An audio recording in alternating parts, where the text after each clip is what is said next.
श्रीपाद बाबांनी अशी किमया केली सगळे करायची म्हणजे मी कीर्तनकार हे डोक्यातून निघून जाईल बघा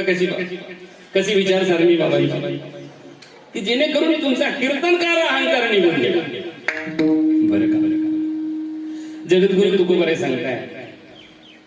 की मला अशा संतांची कधी भेट होईल ज्यांचा द्वंद्व गेलेला आहे असं माझं कुठलं पुण्य आहे तुकोबर यांच्या भाषेमध्ये ते निष्काम पुण्य आहे आणि म्हणून जगद्गुरु तुकोबराय जे द्वंद्वातीत आहे सुख दुःखातीत आहे अशा संतांचा मी सेवक होईल कुठल्या पुण्याने होईल आपण त्याचं पहिलं कोण पुण्याचा होईल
Oh,